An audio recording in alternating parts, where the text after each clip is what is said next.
Hi, I'm Miguel Lopez de Leon. I'm the author of several young adult, middle grade, and dark fantasy novels. And today I wanted to talk to you about how to decide what to write about for your novel, for your book. Now again, this advice isn't right or wrong. It just so happens to be what works for me, and I wanted to share it with you. It's such a personal topic. Most people who want to write a novel usually have some idea. It may be a vague idea, but that's fine, that's great. Most people know, okay, I want to write something about a kid going to school, like a coming of age story. Or I love sci-fi, I want to write, something in space on a spaceship. Or I want to write a romance. Let's assume you have a vague idea. What I would say first is sort of narrow down your genre. If you're having trouble with that, what I do is I write the books I love to read. So for me, I love young adult and middle grade and dark fantasy. Every aspect of the fantasy genre. Creating my own worlds, my own traditions, my own customs, even things like creating my own types of food and like magic powers and weapons. That's what I love. I love that I could really use my imagination to create a world that I want to create because I read the current fantasy books, because I love them, because I want to read them. Inadvertently, I end up knowing what books are already out there.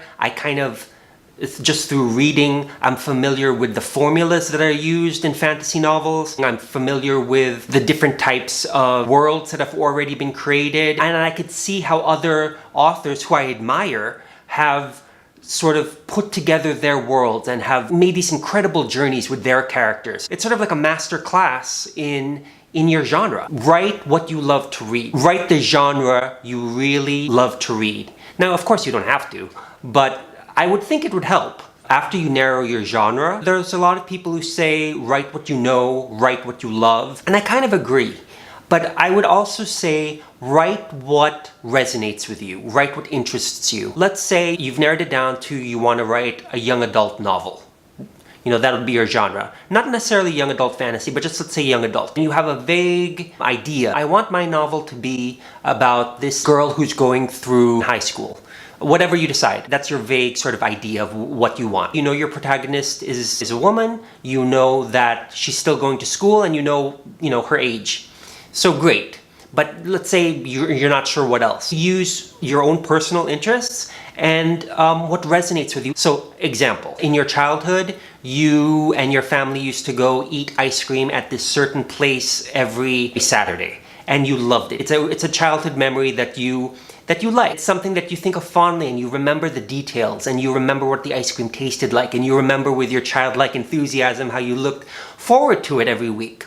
That's awesome. That would be so nice as part of your character's story. Even if you're thinking, what does it have to do with anything? It could. Let's say, just like you, your character, your protagonist who's going to school, let's say she goes to a certain ice cream parlor with her family. That could be helpful with so many things. One, it gives a character something to do regularly.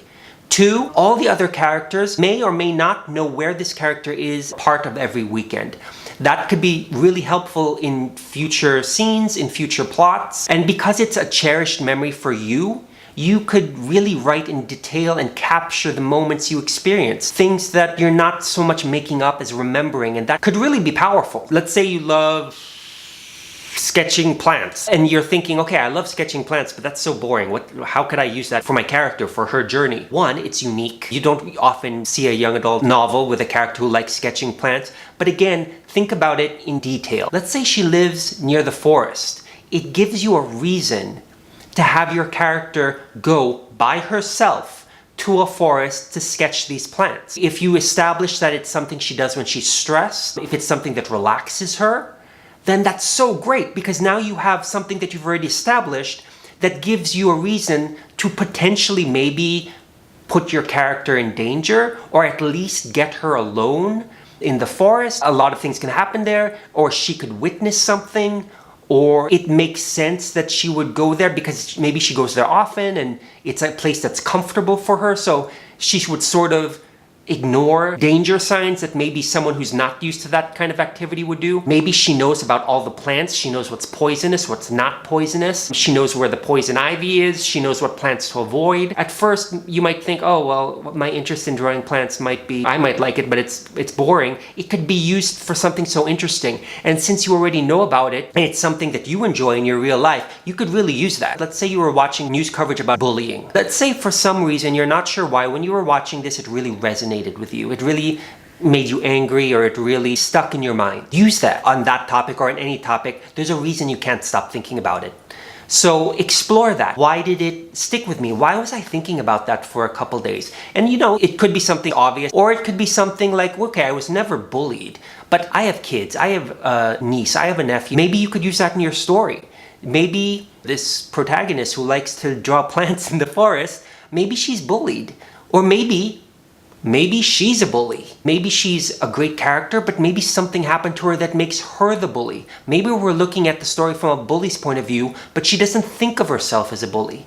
You know, that could be really interesting. And since it resonates with you, it might be something you want to explore too. Now, of course, it doesn't have to be bullying. It could be anything. It could be young adults who started their own business. Maybe that resonated with you when you were watching the news or watching TV. Maybe it's cooking. Maybe you love cooking shows like so many people do. Maybe your character knows how to cook really well. Maybe food plays an important part. I love reading stories about food and desserts. If you're a foodie, then, you know, use that. All these little flavors, all these little additions and interests that you have can really color your story. If you've always had an interest in archery, maybe your character could know archery. Already, in this hypothetical story, we have a protagonist who likes to sketch plants, who often goes to the forest by herself, who may be bullied or may herself be a bully and not maybe even realize it, who every Saturday, maybe happily or begrudgingly, goes with her family to an ice cream parlor every week, who loves food, who loves desserts, and who's going about her life in high school. So already your vague idea of I want a protagonist to be going, you know, through life in high school, now there's so many more colors to it and more flavors to it. And even in this hypothetical example, you could see the more different it is, usually the more interesting it is. And of all our examples, for me, what resonates is her drawing plants and being in the forest, and maybe she's a bully and doesn't know it. So, you know, that could change your whole story. And if it's something that interests you enough, you're more likely to want to continue that exploration in your novel or in your manuscript. Again, these are just ideas. Basically, you know, the gist is use what interests you, use what you're curious about, even use what you're afraid about and what you're angry about. You know, whatever that is. If it's something that really has stuck in your mind, it might be something worth exploring. That's what I do. I love desserts. I love chocolate, but really any desserts. Ice cream, cake, not so much candy like hard candy, pudding, tapioca, trifle.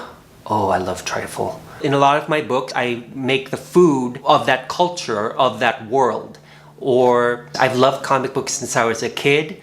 I still like comic books. And now with this whole resurgence of so many movies and TV shows being about superheroes based in comic books, I mean, I'm like, oh my gosh, yes. I love superheroes, love comic books. So a lot of times I love writing about characters with different powers. I love writing about battles, you know, with people with different powers battling each other, stuff like that. So it might seem random, like, okay, I like desserts and I like superheroes. How am I gonna incorporate that? Absolutely, you can incorporate that in the world you're creating. And again, the more specific, the more unique, the better. Like, don't dismiss something because you think like, no one's gonna be interested in that. You don't know. It depends on how you use it. A lot of times, the more unique it is, your reader doesn't see it coming. They might go along with it because they have no frame of reference. I know this is just sort of like a discussion. I'm not really giving you like bullet points of what to do. It's such a personal topic. Choose your genre. It's helped me to choose the genre that I love to read. Have a vague idea of what you want, and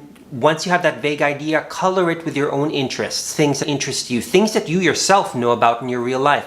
And don't automatically dismiss something because it's not an obvious choice. Sometimes those are the best choices and the most unique choices and things that will really stand out the most. Write down all these ideas for what to write about, your interests, write them all down so you don't forget. Of course, write an outline. Using these ideas, I have a previous video of how to outline your novel manuscript. Watch that. write a simple basic outline using these ideas and using these different interests to color your manuscript, incorporate that into your outline, I think that's a really good start to planning your book. I hope this is helpful to you. Keep reading, keep writing. Thanks for watching.